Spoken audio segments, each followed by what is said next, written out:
Welcome to Going In Blind. I'm your host, Zach Tidwell, and this week I'm speaking with creative, author, Army veteran, and a man with about 27 other professional titles, Jeff Circle.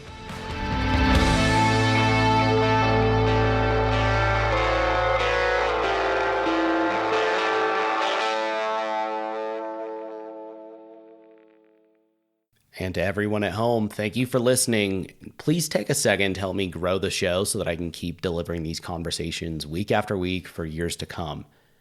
Subscribe, rate, and review the show in whatever podcasting app you're using right now, and check out the show notes to follow me on social media and YouTube as well. When you share your favorite episodes, tag me and use the hashtag GoingInBlind. You can also join my mailing list at zachtidwell.net. And if you know someone you think I should talk to, have them send me an email at contact.goinginblind@gmail.com. Hey, Jeff, I'm glad we were finally able to connect. Zach, thanks so much for having me on, man. It's really good to talk to you today. Yeah, this has been an interesting one. I was telling you beforehand, but everyone else so far that I've had on, I've had something specific that I wanted to talk about, and it's, we work towards that and other things come up along the way. But with you, I was like, man, this guy's whole background is so eclectic and all over the place that I just want to talk to you and kind of see where we go. So No, man, it was great to get your email. So I'm glad to get to know you. And I've been through some of your episodes, and yeah, you do have a wide variety of people on. This podcast is going to take off. I'm excited for you, and I'm excited for everyone to hear some of the crazy stories from people who you've had on so far. I'm really excited to be a part of it here in the early days. yeah, maybe if you play your cards right, you can be a part of the OnlyFans when that launches. So Nice. I'm downloading the app right now. I'm looking yeah, for Zach Tidwell. yeah. But I guess I was thinking beforehand, and to start off, I figured a sensible place would be to start with you are a veteran and kind of talking, maybe touching a little bit on what you did there, and then we can roll because I think that it seems like that definitely kind of dictated some of where your path went. Yeah, yeah. Before I became a veteran, there's some crazy stuff that involves things like scenes from the movie Footloose, but that's kind of what drove me to the military. And I'm glad you're a vet. I love your story. Even though you're a Marine, that's okay. That's good. I mean, you're putting your words together in order, and yeah, man, I'm really impressed. So, It's always, um, if you ask me to do math, the facade falls, but I we can can't talk. count. We can't. Monkeys can speak. Yeah. There you go. March, monkey. No, listen. So I joined the army. Everyone out there. So I am in my third year of Bible college studying theology to be, I don't know what really. I was just going to go wherever I was led. But at the time, I was working at UPS in their early 4 a.m. shift, and I went to breakfast with my buddy Dennis, and we're sitting there and we're just shaking our heads. We're in Northeast Pennsylvania. It's January, it's miserable, and we got the great idea. Let's join the army. Let's just do that. And here's the thing, Zach, and you know this, you've seen it. Uh, Top Gun, the whole recruiting arm of the Pentagon got me.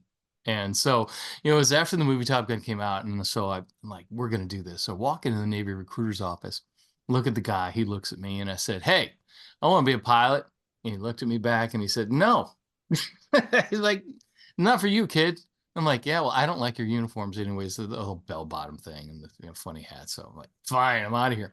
Walked right out, turned around, walked right into the Army recruiter's office, and I sat down in front of this guy's desk, and I looked behind him, and on the wall was a colored 8x10 framed photo of him sitting in the cockpit of an Apache attack helicopter.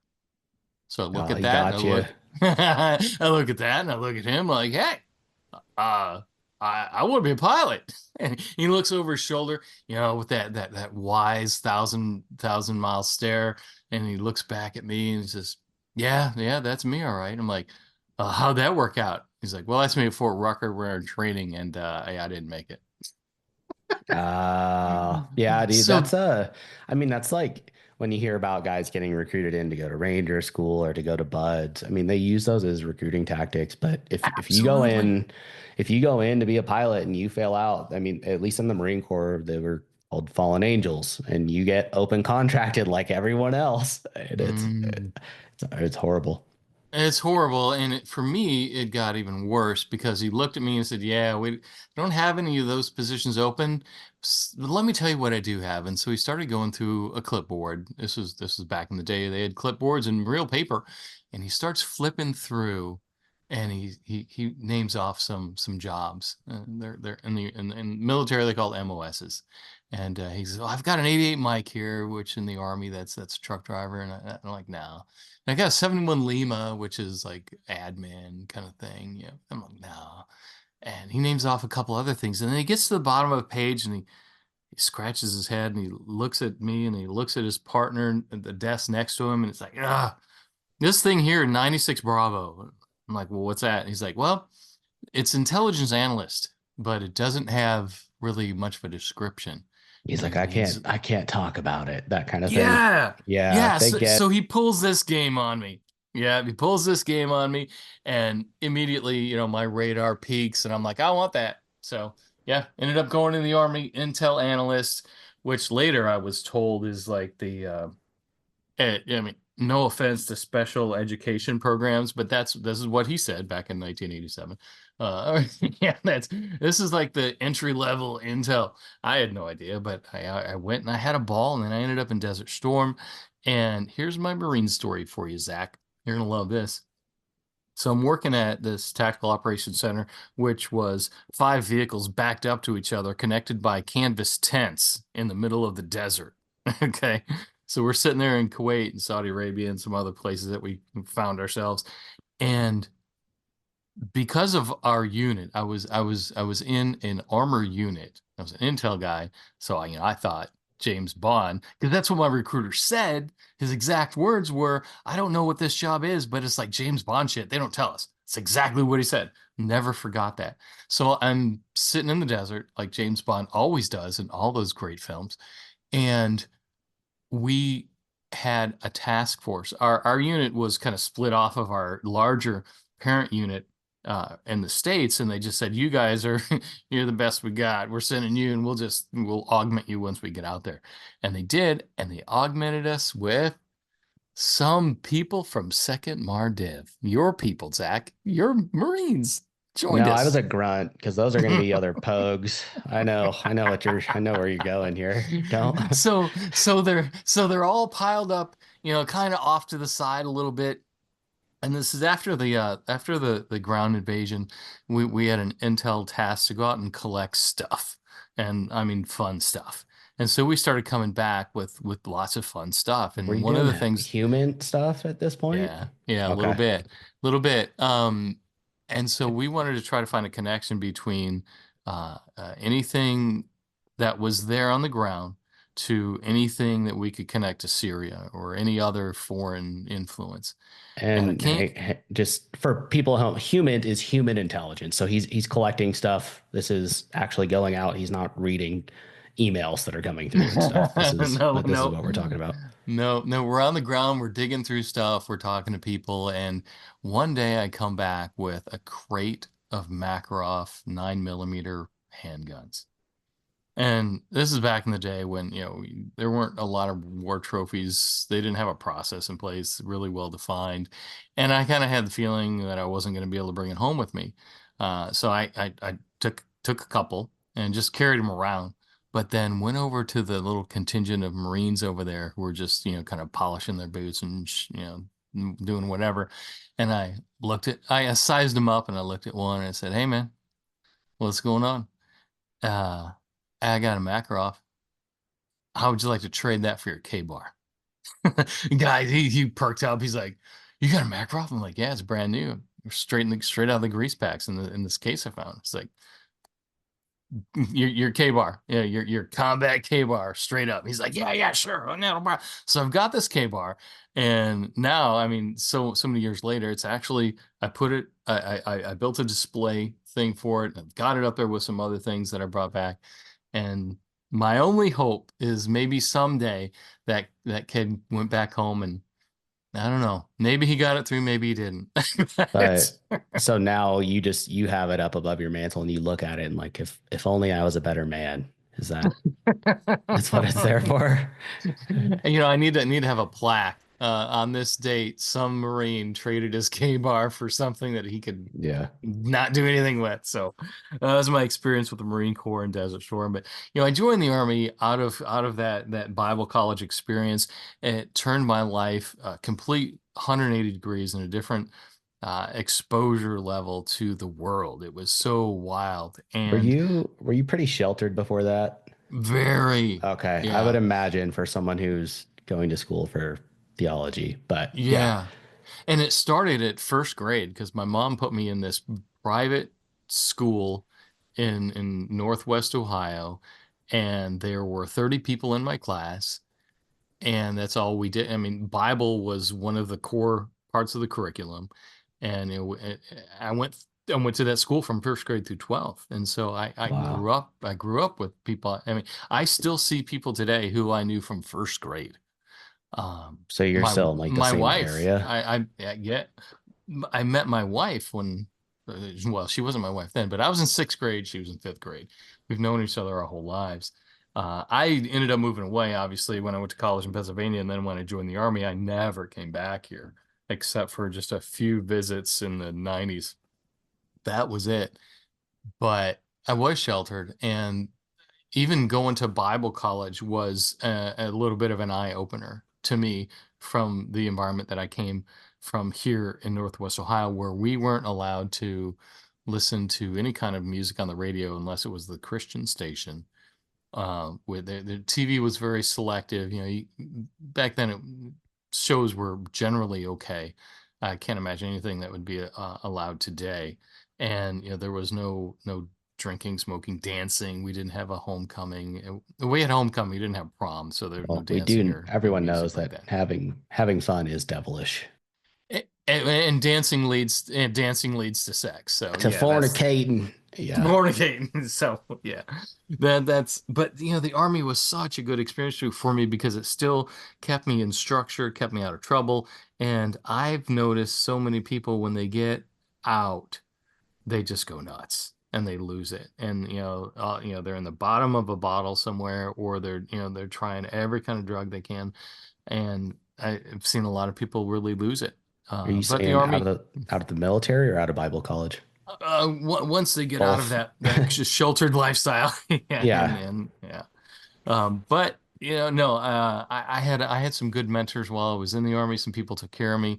I got a lot of recommendations for different things, like, hey son, you need to go to OCS, and so here's a letter from the brigade commander. This full bird colonel wants you to go to OCS. He thinks you're a good candidate. Or here I got orders cut to go to CID, which is the Army's version of NCIS. And they said, you need to do more with your life, son. You need to go to CID, be a special agent, and go do great things. All kinds of awards and recommendations and commendations, and I had good people looking after me, and then I kind of just left. I walked away, got out. Yeah. And so that was 5 years. And then It I know is. somewhere along between then and now, you've been a cop, a freelance writer. You worked with JSOC in some sort of anti-terrorism consultancy role. Like, so what's next here? Did you start kind of just being a wayward child wandering the world at that point, or what? Let's just call it an adult gap year after the army. Yeah. Yeah. So after the army, I had a job offer for the Austin Police Department, and they were going through my background, and everything was great. And then all of a sudden, I get myself in front of a board where they want to talk to me about some things, and I hadn't been to a board since my E5 board, and I made E5, I pinned on at 18 months. And so I wasn't used to really answering to anybody. And I'd never had a job interview before. I'm 23. Uh, Which, and I do want to give that some context too, just for people. listening who weren't in the military, these boards, every branch's promotion structure is different, and the way that they approach it and determine who's getting promoted and stuff is different. But like in the Marine Corps, the first three ranks, E1 through E3, you were given, and then after that, you start earning them. And like for you, so Jeff had to go in front of a board where he's basically being evaluated to make sure that, okay, yeah, you've met the criteria to get here, but do we believe that now you should be an E5? Yep. Yeah, That's it. And the military boards are pretty tough. You've got a couple sergeant majors there, kind of bearing down on you, it's a couple intimidating. first sergeants. It's intimidating. And you've got to know all these things. There was a handbook, soldier skills and everything. You got to be able to answer all these questions. And I hadn't done anything like that in a long time. It was one of the things about the transition from the Army back to civilian life, I wasn't prepared for. And I just really blew that oral interview there was like a couple captains, a couple lieutenants, and my recruiter was there. Because my recruiter, he didn't do me any favors. Right before we walked in, he said he had my packet, and he's like, Jeff, this is one of the best packets I've had the privilege of putting through. Your background with intelligence and your top secret security clearance and you're fit. You passed all the evaluations, psych eval, polygraph, everything. You're great. So I walked in there just figuring it was going to be shake hands and say hi, and here I am to change the Austin Police Department because you've been waiting for me all these years. And they asked some real questions, and so I blew it. So I decided to take a gap year after that, and I did some stupid things, like I worked at the mall. I cut grass. Did you did you tell the board that you smuggled a Makarov back in your ass? Is that what did you in or what? No, one of the things that I remember, the exact words were, uh, we were talking about why you want to be a cop, and everyone's got their canned answer with like, well, if you want to protect things, you want to guard things, why don't you just become a Yeah. security guard? And the first thing that came out of my mouth was rent a cop. And it didn't come out well. It didn't sound right. It was, Yeah. uh, um, I meant it I meant it in a way to build up the importance of what a police officer does compared to what non-police officers do, but instead it denigrated security guards, which serve an important role for companies all across the world. And I think it was that cockiness that I was holding on to. I'm a combat vet. I'm 20 something. I have a little bit of money, and I'm single in Austin, Texas. I mean, come on. Life was really good. Yeah. You probably needed that realistically, like as I did. much as that I sucks. I Yeah. did because I grew up watching Adam 12, The Rookies, all these cop shows. I mean, like the Rochford Files. I mean, everything was a police show growing up. And I always wanted to be a cop. My best friend's dad was a lieutenant in the Toledo Police Department. And, I looked up to him, and he gave me some of his extra gear one time for a birthday present. I always wanted to be a cop. So this is like, I'm in. And I did need that. I needed that knockdown. And then I went all the way down to just nothing really. I'm like, who am I? So many vets today, I think, struggle with, what now after Yeah. they get out, It's because funny. Oh, go ahead. there's that camaraderie that you're talking about. And Adam Driver, who was Darth Vader in the Star Wars movies, he was a Marine, and he talks about that. He goes, I lost that camaraderie, that group. And like if you go on your military post or your base, everyone on there supposedly is vetted. They're all part of your group. They're all part of your family. And I barely even knew where my driver's license ever was. I never used a driver's license. I always used my Army ID. Yeah. That got me everywhere, into everything. And we were part of a group, we're part of a club. Everyone had your back. Well, and people who haven't experienced that don't get that. Even now, No. Mm-mm. just being around other vets, when you find out someone else is a vet, if you've never met them before, there's Hmm. automatically some chemistry there. Even like Automatic. it Yeah. doesn't matter. Yeah, you just pick up. It's like you've met each other before. It's something, it's that camaraderie of like, okay, we've shared something, even though Hmm.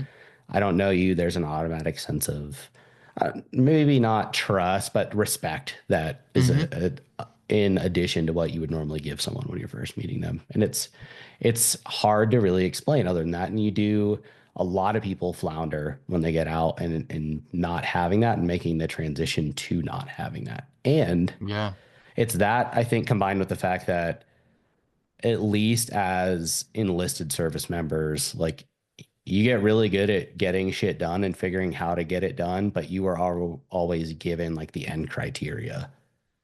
It's, hey, this is what needs to happen, make it happen. And but you're still, you have that guiding you the whole time. And so now all of a sudden you don't have that. And I think that's another spot when I've talked to other guys that people struggle with. I was fortunate and didn't struggle with that. I more so struggled with a sense of purpose after I shot myself and stuff like that. But when I initially got out, I was fortunate enough to not have to deal with that.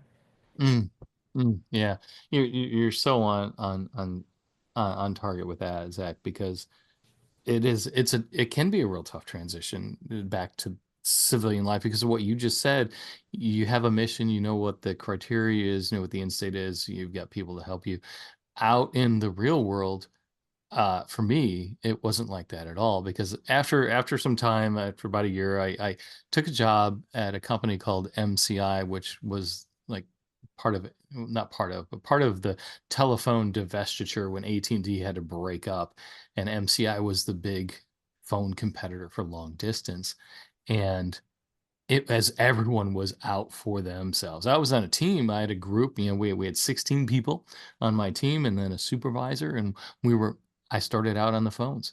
I would take inbound, phone calls, and I would make outbound phone calls, try to sell stuff on the phone. And that's what my life had, to me, seemingly was reduced to. That It sounds was miserable. Yeah. okay. Yeah. No disrespect to that job because in the long run, I spent 5 years there. And after a year, I got promoted, and then I was a supervisor. And then a year after that, I was training supervisor. And then after that, I ended up into program management. And so it was really good career progression for me because I had that drive that I had learned in the military. It's give me the instructions, give me the goal. I will find a way to get there and we'll make this happen. Even though I didn't know what I wanted to do with my life at all I knew is I had to make money, and this is the way to do it. Business. If you're not in the army and if you're not a teacher, you go into business, or Well, so and that's what I did. I think that's another. Actually, I disagree. If you're after the military, it's I go be a cop or a firefighter. I But tried the cop thing, it didn't work yeah, out. Yeah, that's true. You yeah. fucked that one up. Yeah, I did. I But laid a big old egg. it's it's funny, like with that. I mean, you do see that a lot with guys going and excelling, compared to their peers after the Oh military yeah. in these fields. But another thing, I think we kind of miss out on like, okay, yeah, I did. It does as it's told while it's in the military. And then Hmm. when you go out and you know how to be successful in these areas, but I feel like a lot of people miss that. Okay, now it's okay for me to feel fulfilled by what I'm doing. And so we go back into like the robotic going through the motions of things. And that seems to be another area where I've met a lot of vets since I've been out, and another area where it seems like some friction comes up. And it seems like maybe you didn't either, because obviously you left that field and have gone to do 12 other things. So I what's the next did. step I here? did. So yeah, after 5 years, I had had enough of getting beat up and stabbed behind my back by people who, I didn't have that team. I didn't have that support structure. It was in the 90s, they called MCI, they called it money coming in because it was so lucrative and everyone was doing so well. And all of a sudden it was, I'm not going to help anybody. And so there I was, just kind of on an island. And when I got my last promotion, I was a little out of my depth because my boss lived in another state and we never saw each other. It was just really weird.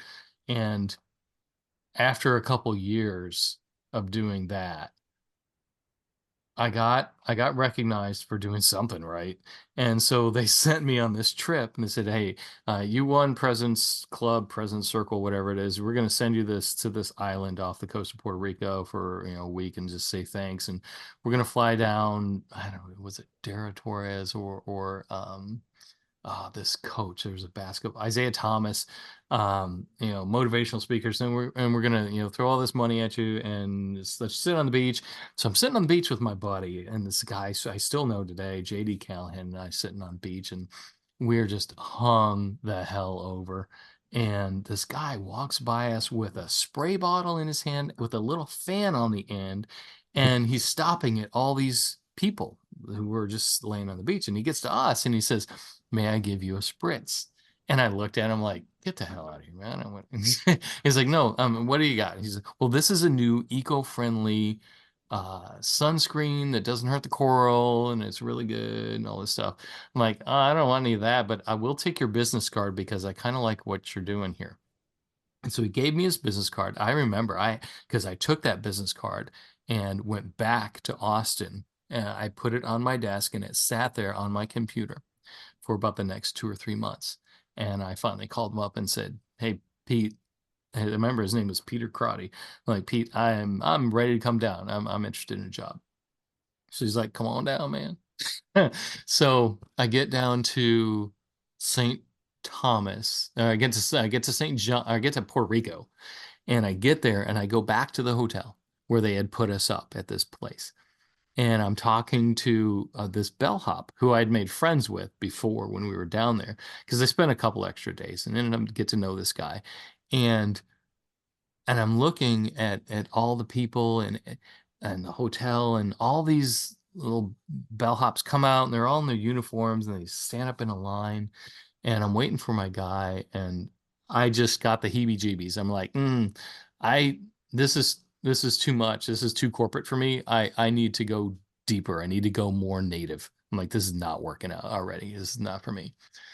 So I go back to the airport. I get on the phone. I call a friend of mine who told me before I left Austin. She said, "Hey, Jeff, my friend is down there. She is working. She does weddings on St. John." I'm like, "Okay." So I go to the airport and I call her up, and she gives me her number, and I call her on St. John, and she says, "Yeah, come on out to St. John. Come on. This is what you do." She gave me instructions how to get on like Bob's Airlines, this little plane. I hopped over to St. Thomas, and I got on the ferry, ended up on St. John. And this goes back to what you just said, Zach. I'm looking for a job, and I go into this is basically an internet cafe back then. There was a job board, and there was a job for a dive shop manager. And I always loved scuba because I'm a huge James Bond fan. And I'm like, I'm going to do that. I'm going to be a dive shop manager. So I go Had meet you the ever guy. had you ever No, dived before? no, Nice. no, never. But to your point, I walk in and start to talk to the guy who owns the dive concession at one of these, 5-star hotels, and he was in the Navy. So we make that instant connection that you talked about. And without even knowing how to dive, I said, "I'll do this." And he looked at me and he said, "I think you can do it. Meet me at the pool tomorrow morning. We'll start giving you lessons." And I spent the next year farting around on a boat, going on dives, work in the office. We would shut the office when we'd go on our dives. And the dude took really good care of me. Um, and I did that, and I kind of got I kind of got tired of it just because I I was in a bad place. I just wasn't, I didn't know where I was going in life. And I knew that I wasn't living to my potential, working on a dive boat, Were growing my you hair out, were you were you with your wife at this point? no, no, Okay. So you're just no, out there just I'm just out there. I mean, just flopping around I'm between just whatever you flopping find. around. Literally, I meet this guy at this restaurant, and he says, "Hey, you need a place to stay? You can crash with me. I've got room. It's me and two girls. We share this two-bedroom apartment on the ocean. We've got this amazing view." And he's like, "I just there's," he's like, "Yeah, there's no bed." I'm like, "I can sleep on the couch or the floor." So I kid you not, I went down to the little store that they had on St. John, and I bought a blow up floaty. And I slept on a floaty, It Zach, for seems six fitting. months. Seems fitting Yeah. for a guy working at a dive shop. But Yeah. I wanna Every morning I yeah, woke up to a view of the Caribbean. yeah. So along this timeline, when do you start writing? Then I was writing before then. That's a really good question. I was writing before then, and everyone said, "Hey, you should really write." Well, what I was doing, Zach, is every week at MCI we had to do these weekly reports, and it was just this dumb dog and pony show. And I would write these weekly reports, but then I would write a satirical weekly report. I'd only do like one or two Just for paragraphs fun. just for fun, and I would send it out to my colleagues, my peers at my level, and I'd say, "This is what how about this for the weekly report?" And everyone loved it. So we had this whole thing going, where people would subscribe to my satirical weekly report, and I would try to put certain things in the real report and see how far up they would go because I would turn mine in to Kim, who lived in Austin or I in just Phoenix. I want to try and direct this a little bit. What when you start writing down in Puerto Rico, like what are you what starts this? Because you that's where you started doing freelance writing, right? Yeah, yeah. So we had this girl show up one day at the dive shop from Skin Diver magazine, and we took her out. That sounds like We a took. dirty mag. I know That Skin does Diver. Woo! skin diving. Yeah. Skin Diver. Well, there was scuba. I forget what they were, but back then there were always magazines, and we took her out for free, and then we took her out for dinner, and then one thing leads to another, and uh, I'm like, hey. I'd love to send you, some of my work maybe and get it published. And she's like, "Oh yeah, sure, send it to me." And so, yeah, I'm writing articles on my boss's laptop because I don't have a computer. I'm sleeping on a floaty. But about Okay. what are you talking? Is it technicalities of Dive. diving Yeah, and dive. equipment? Okay. Diving and things like that. And then I'm like, well, I'm going to expand this out to travel. So I started to query Condé Nast, Travel and Leisure, and all these other travel magazines that were out there. Because I would go to the BVI and I'd go to other places, and I would, so I'd write, maybe 1,200 word article on this or that, or, all this travel. It was at that point it was travel centric.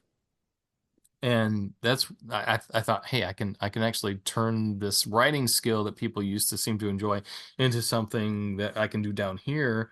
Maybe I can make a life of it down here and have some fun at the same time. Well, no one ever picked up any of my stuff because those were back in the days where you had to write it out, write a letter, fold it on a piece of paper, and put it in this thing called an envelope, and then get this thing called a stamp. And then you had to do a self-addressed stamped envelope inside so that you could get a letter back that says we're not Yeah. interested in your stuff. So I did that for a while, and then that got really, really boring. So ended up back in the States.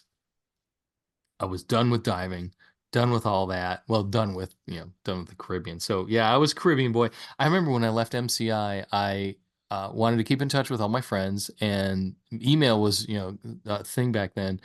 And I was the Caribbean boy at hotmail.com. That's right. Boy. Yeah, I love even now, every once in a while when I'm emailing someone like for stuff like this or someone that I've made a connection with and I'm coming on their podcast and I see like an old email address from like AOL and you're like, "Dude, really? Like, come on, man, you gotta make it your name, like not Long Dong 64 or whatever. Like, Exactly. come on. But I do. I love those little blasts from the past, and especially when it's like a dude that I know that's 10 years older than me, and I'm like, I know you made that when you were 18. I can Dirk tell that you've had the same email address. But Dirk Diggler at CompuServe. yeah, Yeah. this is all creative nonfiction stuff at the time. Were you writing books yet, or does that come later? I wasn't. It comes a couple years later. So I floated around, did some crazy stuff. Worked for General Motors when OnStar started.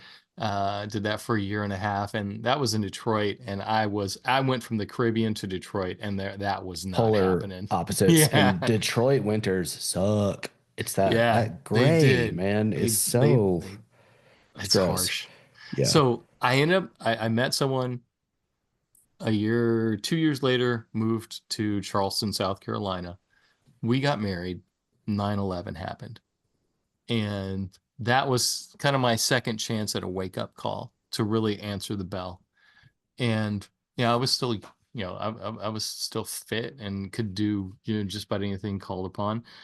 And so I said, well, I'd really like to be a cop, or I couldn't go back in because That's not what she signed up for. She married me. She didn't marry a soldier or anything like that. And Yeah. didn't want to put her through that. So the best thing I thought I could do at the time was write a book about Army basic training because at that time recruiting was the highest it's ever been. National confidence and support for everyone going and fighting. Osama bin Laden in Afghanistan was at the highest it's ever been. Yeah. And all these kids were joining. And I thought the thing I can do is I can draw some attention to all of these kids who are signing up and going. And the best way I could do that is write a story about what it's like to go through basic training. But I didn't want it to be some nonfiction thing. I wanted it to be, again, fell back on my satirical roots. And so I made it a funny story about Army basic training. So I wrote the book, got an agent in New York. Her name was Lori Perkins. She was super nice to me. And then I printed it out on my little HP printer and I started making copies and I would cut them. I would manually cut them and glue them together on a binder. And I would bound them together in a paperback version. And I would send them out to people as like little advanced reader copies. And I sent out probably 50. And one of them I sent to Bill Murray from the movie Stripes because I thought, hey, if I can get Bill Murray to say that he thought this book was funny, that will really help me out. Well, so did you get a publishing deal and you were trying to get a blurb from someone, or is this you trying to get a I publishing didn't deal? have a I did I was using the blurbs to get the publishing deal Okay.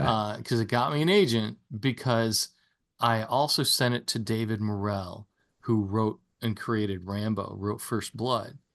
And I saw David last August in Nashville, and I pulled out a copy of the email that I sent him back in 2001, and I said, "Hey, man, 20 years ago you helped me out, and you gave me a blurb for this book, and I really appreciate it. And here's a copy of the email." He smiled and he laughed, and we took our picture together. So he helped me out. John McCain gave me a blurb for the book. Bill Murray ended up coming through for me, gave me a blurb for the book. But did you end up getting a publishing deal? I didn't. I didn't. Lori shopped it around and no one was interested. I don't know why. Probably because the writing sucked, would be my guess. Yeah. That'd be my But guess. I mean, But was self-publishing really a thing back then? Because the book is available. no, Like you can was get the not. book now, You right? can't get my book. No, Oh, can't get I my book. swear I saw it online. Wasn't it called like Yes, Drill Sergeant? Yeah, yeah, that's it. And here's the funny thing. I I wanted to get a cover made because the clip art was all we had back then.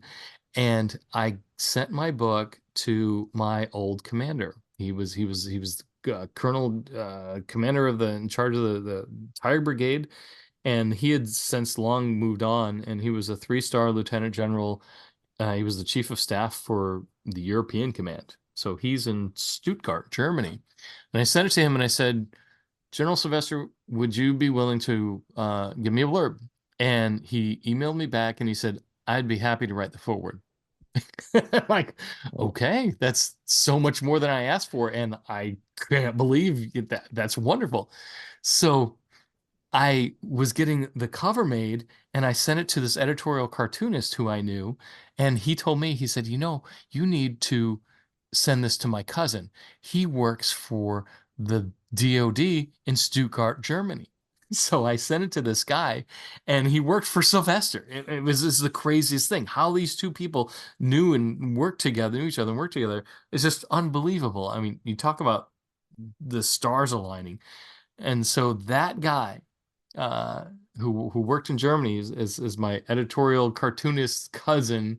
He walks into General Sylvester's office with a copy of my book and he says, "You know this guy?" He goes, "Yeah, he worked for me in Desert Storm. And he's a great kid." And so we get connected. His name was Phil McWilliams, and he owned a company. He was a consultant, and he did anti-terrorism. And all he used to be an old spook, great guy, and we established a connection. And so uh, I am waiting for either a book deal or something to happen, and nothing's happening. So I'm like, you know what? I'm gonna go ahead and be a cop. So I ended up being a cop in Charleston. And while I I was just a cop, this I guy want comes back to me. want Go to ahead. pause here. Yeah. I know it's crazy. Well, no. It's getting So good. your book is it's on Goodreads. I'm pretty sure that's where I found it. So it's not out. No, it's not published. But here's the funny thing. Um, my friend Phil, this civilian contractor who worked for General Sylvester, he passed away a few years ago. And they were going through all his things, and the woman who was handling his estate emailed me and said, "Jeff, I have your book." And I don't have a copy because I gave away every one I had just to try to get it promoted.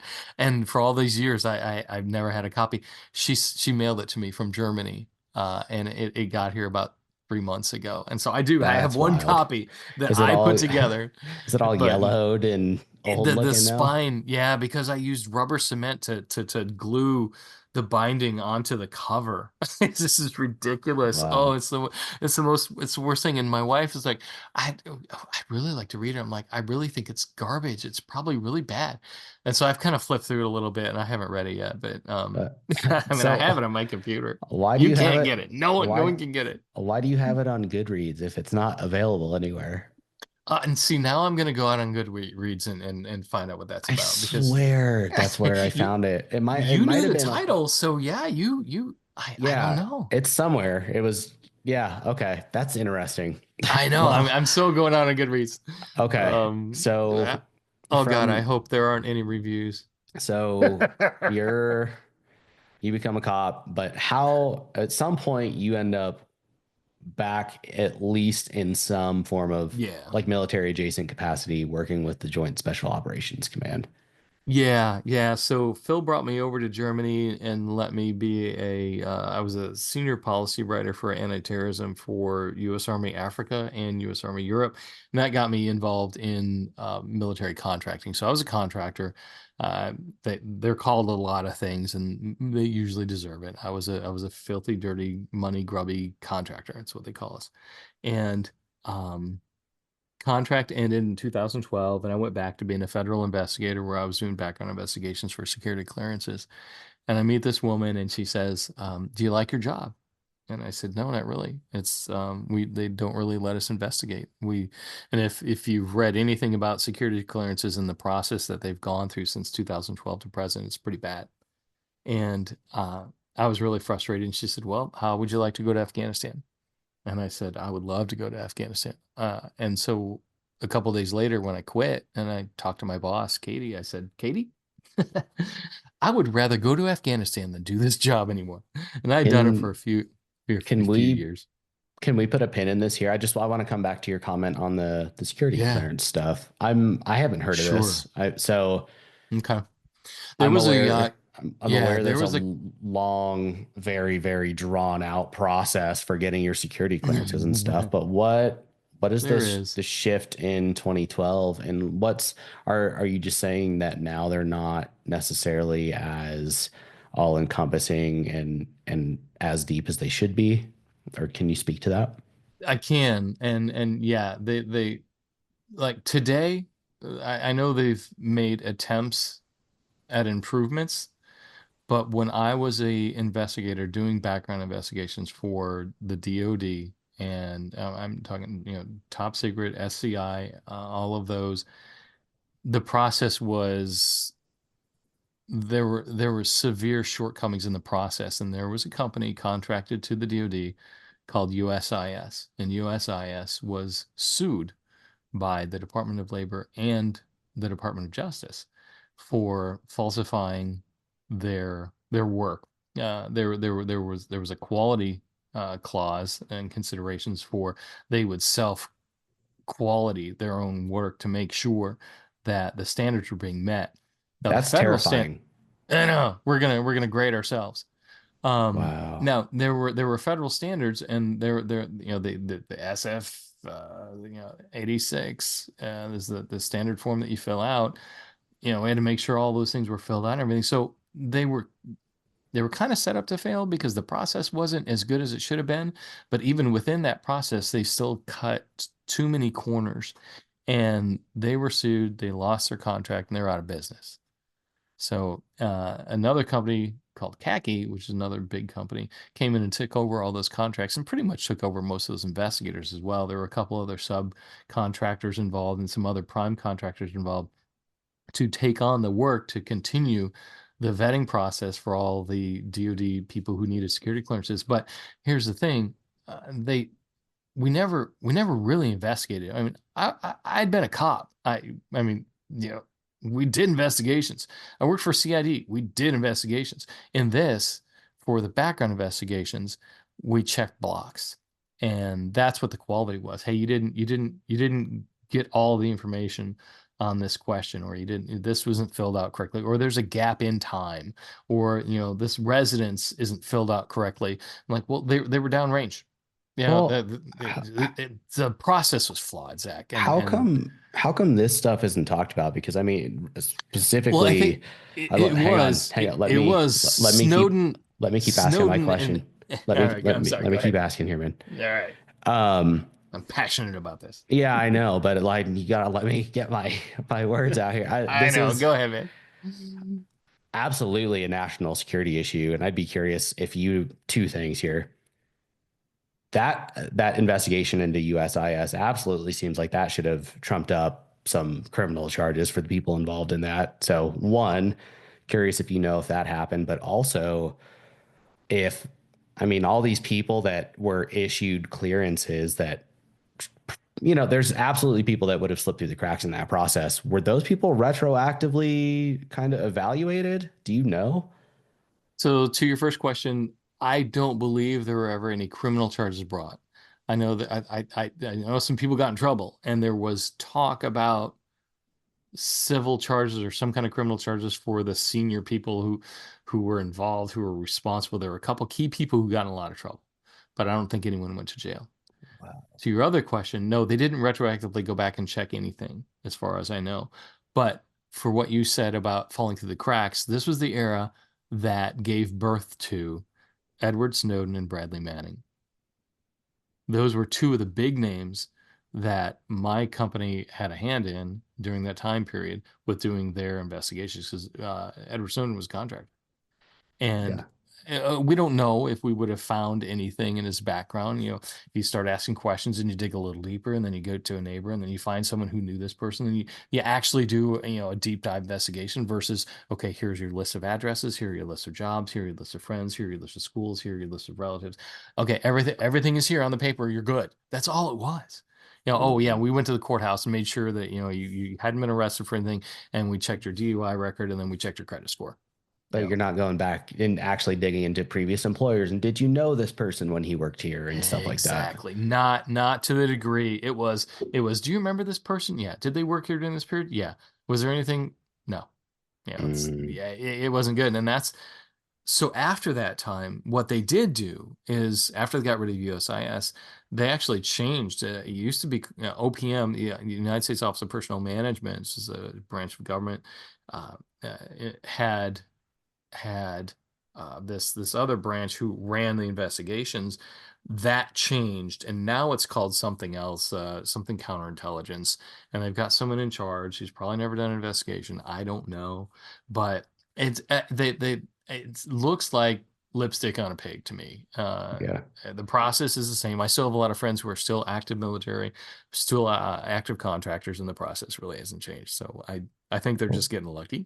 And We'll see. with the comment on Snowden, do you uh, more kind of, I guess, another two-pronged question here. Yeah, I'm curious because it sounds like you probably know more about it than I do. Do you, because you mentioned he was during that time.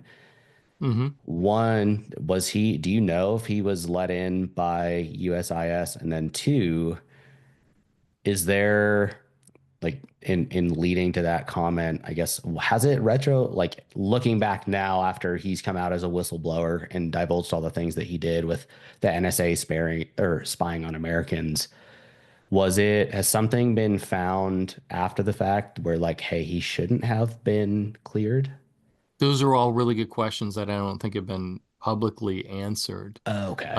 But I will say with I I I mean, I don't want to get sued here, but thought I remember seeing that USIS did do his. I bet if you Google USIS Edward Snowden, something might come up there with his investigation. Because I thought I remember hearing when I was there that we put him through the pipeline. Well, and Uh, that makes yeah, you that kind of begs the question, not necessarily with him directly, but with that yeah, company. Like, okay, what are the odds there that that was a foreign actor running that company and vetting yeah, people through this exactly. shit? Yeah, It's that's a really good. that's what's really really scary about it is when you think about that. Like Mm-hmm. we know. Obviously, we do it in other countries. We just don't hear about it as much, but we know Russia's played the long game, Mm-hmm. having people infiltrate America. We know China's done that. That's what all the big superpowers do everywhere. Everyone's spying on Mm-hmm. everyone and doing these same practices, and we're not innocent in that. But that immediately when you brought up that company, because I'd never heard of USIS before, that's where my mind went. Mm-hmm. Is like, oh my gosh, like if you were able to pull the rug back all the way and really get to the roots of that, that level of I guess that's not necessarily incompetence because it seems like it was deliberate, but because it was so deliberate, like that's terrifying to me. Um, it is terrifying. It should be, and that a lot of things happened during that time, and Major Nadal Hassan, who was the Fort Hood shooter going through the pre-deployment, he shot up a bunch of people. I mean, all these people have security clearances, and somebody does them, and for the most part, they get done by civilian contractors. And like I I said, never knew that. USIS is one of the biggest ones. Because when I was Wow. in the army, I was active duty. I used to process. It was called the old 398 was the form that we used to fill out, and I used to have to fill them out for all the people in our unit who needed security clearances, and I didn't know who did them. Um, but uh, it used to be the DSS, the Diplomatic Security Service, or uh, yeah, I had some friends who worked for them. There were the government GS gold badges who they were government employees. They would also do security clearances, but because they were so overwhelmed, and especially after 2001, there was such all of a sudden a big backlog of people joining the military who needed security Yeah. clearances. Um, they just hired everybody. They hired anybody. And I just looked up and on Mike.com and the Washington Post, there's an article right here. It is not known whether USIS did anything improper in his 2011 background of Snowden. So yes, USIS did do Snowden. I thought that was true. Okay. Well, and Um, I mean, that doesn't necessarily because, no. and I don't know all the facts of his whistleblowing. And what I do know, still conflicted. Yes, because he was supposed to be a servant in that capacity, but I do think that needed to be divulged. So I don't Yeah. think that that's necessarily. I think he made the right call in whistleblowing that. I do know that Hmm. that really kind of was a little crippling to the U.S. intelligence apparatus, but Yeah. that's not necessarily something that would have popped up in his background checks. Like I don't know how Yeah. you read for that, Yeah. but Yeah. Yeah. I it's don't an know. interesting thing. It really is. But yeah, I know the system was flawed and they overhauled it. And like I said, they created a whole new division called the U.S. Counterintelligence something or other because they realized that it really wasn't going according to Wow. plans. So how did is that, I mean, from there, the next step is JSOC? Yeah, so after I did that tour in Afghanistan, we were doing screening and vetting, counterintelligence, a field expedient polygraph. We learned all that. I came back, and then the State Department came along. Well, actually, no, it was on that tour. That's right. It was on that tour where I went to some JSOC bases all throughout Afghanistan, and we vetted the local Afghan National Special Forces that our special forces folks were training. Okay. And then we also vetted the local nationals who worked on the bases or the FOBs where our special forces were located. So those groups, like it was all Green Berets. There wasn't any Navy SEALs there. It was all Army Rangers, Delta, and Green Berets. All ODAs. We'd link up with an ODA They would go out and do their thing, and they'd come back, and then they'd do some training. But we were just there to try to help and make sure that all this local support staff were vetted, and hopefully, we didn't have any kind of green on blue or any kind of, friendly Yeah. situation there. And because we had some, and I remember one case in particular where we're going through our backlog people, and this one dude just shows up one day on I was on Camp Montrond on Bagram. This dude shows up. He's going to be a terp. He's going to be an interpreter. And so we get him. He's supposedly vetted through his civilian company because, like, companies like civilian contracting companies like DynCorp and Mission Essential, they provided a lot of contractors back then for interpreters and cultural help. Something didn't set right with this guy, and Yeah. I'm talking to him, and my colleagues talking to him, and we clear the room, and we leave this guy in there, and my boss gets involved. They make a phone call, and I don't know, I went to go get a coffee or something, or I went to the latrine or some. Next thing I know, there are a couple Humvees, and they pulled this guy out, by the hair, and drug him down to the the Bagram detention center, and was later determined that he was Taliban. Wow. Everybody knows somebody who's connected to the Taliban, and when you rip a phone and you go through the SIM card and everything, it only takes it's 6 degrees of separation with Kevin Bacon. No, there's 2 degrees of separation of the Taliban for everybody Yeah. because Well, because chances it's are all tribal. yeah, Yeah. someone you called took a call from someone who's connected. It's just that simple. But with this guy, there was a little extra squirrely stuff going on. So yeah, we worked with JSOC elements there, and then the coolest thing that I did is that was the best job I ever had was being a cop. That was the funnest thing. But the coolest assignment I ever had was they one of the generals decided after some attack someplace that, hey, we need a red team, and we need to go into these places, and we need to red team them. Which, for everyone out there who doesn't know, red team is just kind of a test run, and so you try to break in. Like they do it in IT, is really big in It's mock IT. penetrators, and yeah, in Yeah, cybersecurity, they'll hire, companies to come in and hack systems and find the flaws so yeah, that you can fill those gaps before there's a yeah. real hacker. Yeah. Exactly. So we were doing this in real life on fobs all throughout eastern Afghanistan, not far from the Pakistan border, not far from Afghan prisons. And, they would put fobs in some of the weirdest places, but they'd put us on a helicopter, not tell anybody that we were coming except for the intel element there. And they say, hey, you're going to have two guys. They're going to come in on the helo, kind of pull them off to the side and don't let anybody know they're there.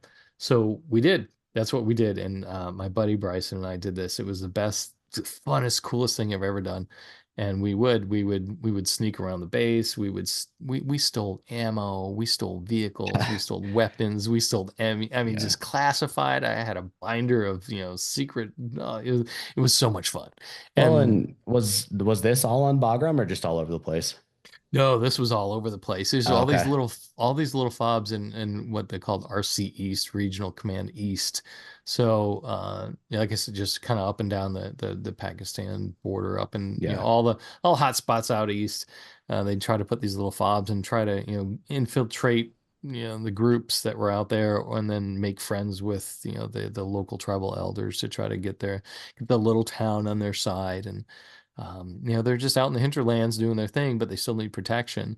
Yeah. And so we would sneak off the fob at night, and then we'd just try to sneak on the fob, which Yeah. wasn't very smart. Yeah, At because you night, might get ripped apart by you might get private ripped up. fuckface. Yeah. Yeah, exactly. I mean, we had get out of jail free cards that we carried with us, and only had to pull them once because we had one sharp PFC. It's an E3. He locked us up. And I didn't really feel like I was in a lot of danger, but he was serious, and you don't want to be on the wrong end of an M4. Is So is a PFC an E3 in the Army? it is, yeah, private Oh, first I didn't know class. that. Okay. Okay. Yeah. That's E2 in the Marines. I didn't realize that.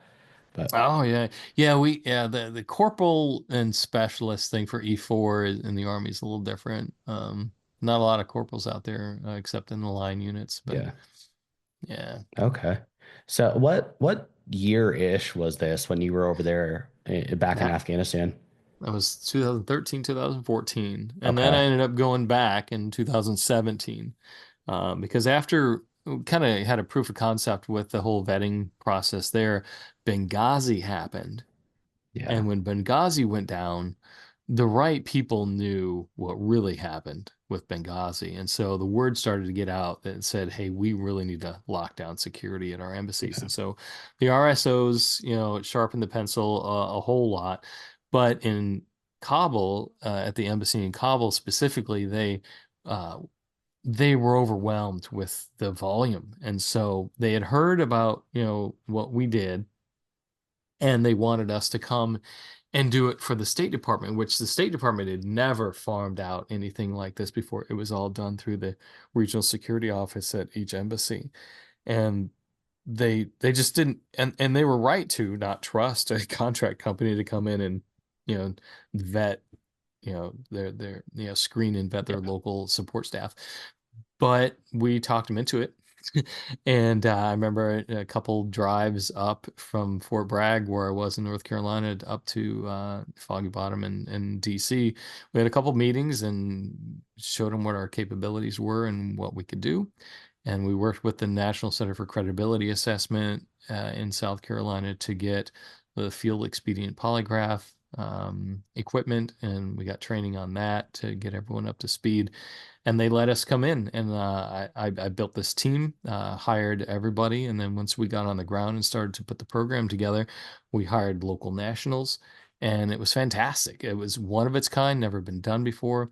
The contracting officers, representatives, and the contracting officers were very, very, very hot on what we were doing and very proud of what we had accomplished. And we did. We found some bad guys, and um, it was really rewarding, and it was one of the best experiences in my career, getting to know and work with and mentor, the Afghan nationals who we had on the team.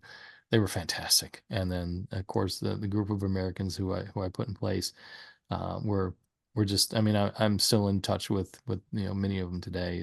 It was a really big time for us until the disastrous withdrawal that we saw and had to experience. Yeah, were you still actively over there during the withdrawal? I wasn't over there during the withdrawal. I had worked out a deal to where I could do 90-day rotations, and there's another guy who was over there, and I was on the phone with him, and they were saying, "Hey, the Taliban is here in this city." And I asked him, like, well, what's the RSO saying? What's the embassy saying? I'm like, oh, we're good. We got 6 months. And man, we're looking at the map and we're reading the reports. I'm like, I don't think they have 6 months. And my buddy was like, I don't think we have 6 weeks. And I'm like, I'm not sure yet. 6 days. And sure enough, within a week, they sent all the Americans home. They started to plan the NEO for the non-essential evacuation, non-essential personnel to get them out. And yeah, it was in just a couple of weeks of that. And we were begging them to, destroy all the materials that we'd collected, because we collected biometrics on everybody. We did background investigations on everybody. We had all of their names, all their family names, all their Yep. addresses, who they And were, what they now did. now And those people now are being hunted by the fucking and Taliban because we let it happen. they are, and I still Yep. get texts from some of them. And it's Yep. it's it's haunting. And it was a real tough 2021, 22, 23 for me. You know And who? even more for them, obviously. But Yeah. my Do you? team finally got out, which we that was pretty harrowing. I still have recordings of them when they would call and tell us what, give us updates. Yeah. They would be on the run. We could hear gunshots in the background. I mean, they were there at the Abbey Gate when the bombing went off, and we're doing everything we can to get them out. And they finally all got out, but how that went was just unbelievable. Well, I mean, they literally have parades now where they're rolling down the streets with our tanks and shit. I Yeah, mean, and yeah. have you heard of Sean Ryan? I listened to Sean Ryan quite a bit. Okay, he just had a former CIA targeting officer, Sarah something on. Sarah Adams. Yes, I was gonna say you need to listen to that episode 'cause she breaks all that down, including how Yeah. we're still sending, I think it was like $80 million a week or something over there. 40 to $87 million a week to the Taliban, and we Yep. pay for the operations in Qatar at like $1 million a month. And for everyone listening, I highly recommend you go check out that episode. It is insanity. Hmm. Our government is in the middle of funding our own downfall. The Yes. Taliban, Al Qaeda, ISIS are all literally saying it and making a joke of it and talking about all these. They're literally using our money to fund these massive camps and train up these fighters and infiltrate the country. That's been part of the problem with the border being open for so fucking long with all this bullshit. It's They are printing passports, legal yeah, passports. yep, I mean, they're coming up through the Darien Gap yeah. through. Yeah, it's just we're letting it happen. And there are some good people who know, but it's still happening, and it's unbelievable.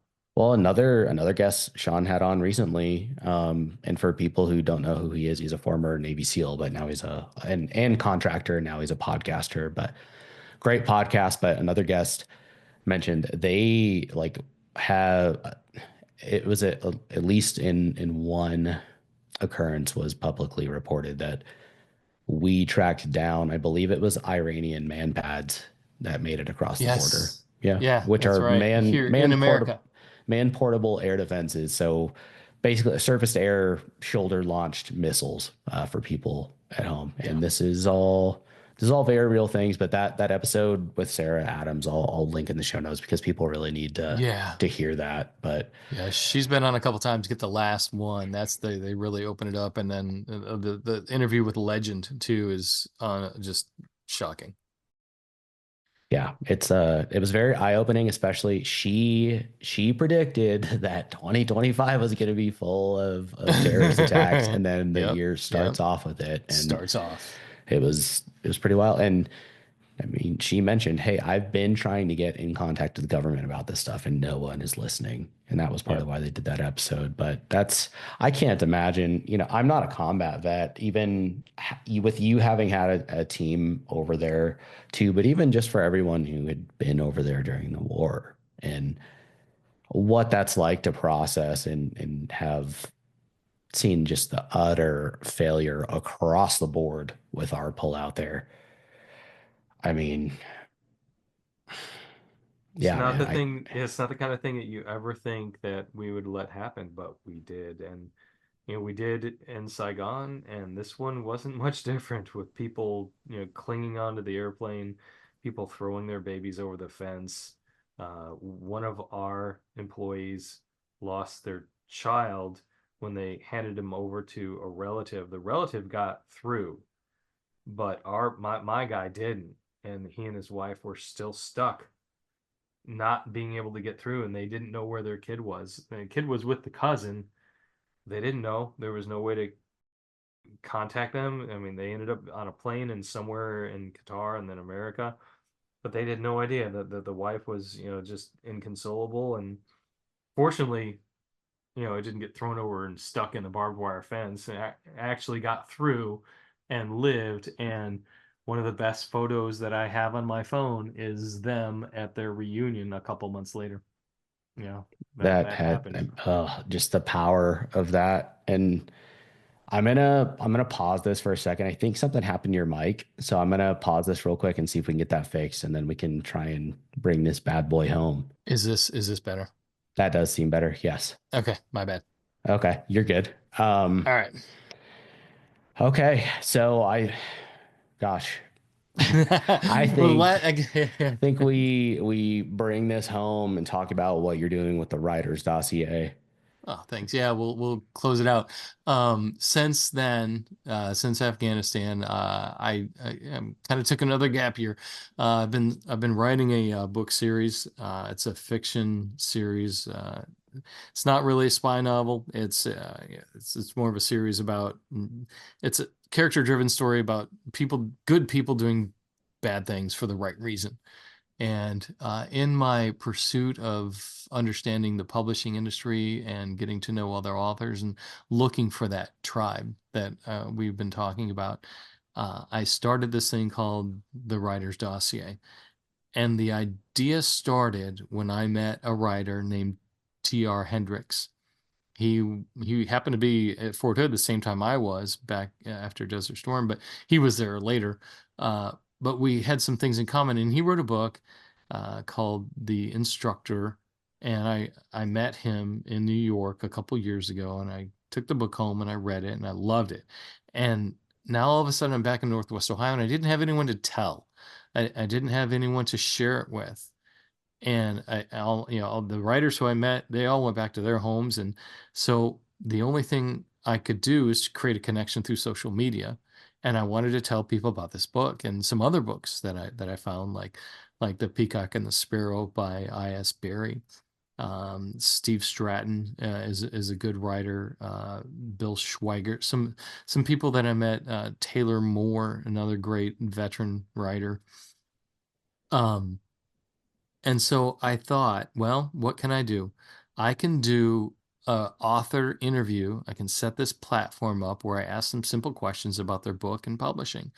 But instead of being like everybody else, I'm going to go back to satire, and I'm going to try to be funny. I'm going to try to be entertaining at the same time, because you can only ask so many writers, tell me about how your process works, or where do you get the ideas for your stories? Yeah. Those Are kinds of you a questions. Yeah. plotter or a pantser? Yeah, Yeah. exactly. Plotter Panzer. So, those kinds of questions are interesting. They're good, but I wanted to go beyond that, and I wanted to try to be funny and entertaining and informative all at the same time. And so I built the Writer's Dossier. I put these interviews out there, got some graphics and some pictures, and uh, one thing just led to another. And I'm over 150 interviews in right now. I've revamped the website and I've got new graphics, and it's helped me build a community of writers who I admire and look up to, and they help me, and I'm there to help them, and that's what the Writer's Dossier is all about. And that's what I'm doing right now. Along with writing, I'm still writing, looking for the right agent, the right kind of deal. Looking for that story, So I've got a couple books written I'm excited about. I'm co-writing another book right now with a New York Times bestselling author. Nothing is official or announced yet, but he and I are moving forward on this book. It has to do a little with human trafficking and some other things, but it's got an edgy story to it, and it's going to be a lot of fun. We're about 40,000 words in right now, and we're going to make a push here to get this thing published, hopefully in the next couple months once we finish things up. So we're really excited about that. That's very exciting, dude. I mean, that's Yeah. huge. Yeah, I was in New York at a writers conference earlier, last year, and we were at a table of 8 people at some steakhouse, and I threw out this idea for a book, and he stopped and he looked at me and said, "That's a really good idea." And I'm like, "Oh, well, cool, thanks. Well, tell me more." So I took the next 20 minutes and I laid it out in front of everyone who's just sitting there listening to me. And he's like, "That's genre bending. I really like that idea." I'm like, "Well, if you like it so much, why don't you write it with me?" And And then you were like, you can find my unpublished book on Goodreads too. Leave it a 5-star review. So I'm excited about that. We're gonna make that happen for sure. That's awesome. And I saw when I think it was when I had reached out to you to see if you wanted to come on here. You recently interviewed Ray Porter, which for people who don't know, Oh, if you listen to audiobooks, you know who Ray Porter is. I mean, he's one of the top oh, dogs in the game of absolutely. audiobook narration. How the hell did you connect with him? Golden. So I'm back in New York, and I'm talking to, well, you're an audiobook guy, Scott Brick. Hmm. Scott Brick, he's done so much. And I'm there with Hillary Huber, who's also an amazing audiobook narrator. And I'm talking to Scott, and I said, "Hey man, I'd really like to do your dossier. I want to start a whole section just for audiobook narrators. I want you, I want Hillary, I want your wife in there because she does books too." And he's like, "Well, who else do you want?" I'm like, "I don't know. Who do you got?" He's like, "How about Ray Porter?" He was the Wow. best man at my wedding. I'm like, so you can get him? He said, absolutely. So I got home and I had everyone's email and I hit them all up. And Ray Porter, and Ray, I hope you're listening. He was the first one to shoot his answers back, and he nailed those answers. He's so funny, and he's such a good guy, and a voice that is pure gold. But when he does the Andrews Wilson series, all of those books, I can just you transport right into the story. You see these characters, and you feel what they're doing, and you hear what they're going through. It's unbelievable. He's hands down, he's my favorite audiobook Yeah. narrator, and that genre is amazing. But just quickly, I will tell you this: um, there's a book that made my Dossier Book of the Year for 2024. It's a book by Duane uh, Swirsniski. Sorry, Dwayne. Sorry, brother. Um, uh, it's called California Bear. The audiobook for California Bear, Zach, you're gonna love it. Because there's a special character in the book that I don't want to give away much, but she's the girl detective, and the narration on that is just, oh, I mean, I cried. If you think I'm gonna love a book because there's a blind chick in it, you're wrong. She's not blind, but she's not Okay. blind. She's not blind, Okay. but she does have this really isn't a story killer, but she does have an illness, and she's actually drawn from the author's personal real life experience because he lost his Uh, daughter 6 years ago. okay. Yeah, I'm And gonna have to so check that out. listening to that, knowing what happened, and then Dwayne actually had a little piece at the end of the audiobook where he talks to, I mean, I cried. You know, it's just it was so powerful, so moving, such a good book, such a wonderful story. It's California serial killers, ex-cops, PIs. So yeah, a lot of fun. California Bear, great audiobook. Ray Porter, amazing audiobook narrator. Well, if I can make a request for another narrator that's really good for you to interview, Yes, you got to do R.C. Bray. He was I'm in. yeah. So he's really really good at it. What else, man? Where can people find the dossier? What else do you want to plug? I'll put links in the show notes too, but Oh, you're the best. TheWritersDossier.com or JeffCircle.com. They both point to the same place. JeffCircle.com is the homepage, but TheWritersDossier.com goes straight to the dossier page where anyone can find 150 interviews from audiobook narrators to editors, publishers, publicists, all kinds of people. And of course, a lot of super writers. They're just amazing. awesome. Thanks for coming on. Thanks for having me. Yeah. And thanks everyone at home for listening to episode 9 of Going In Blind.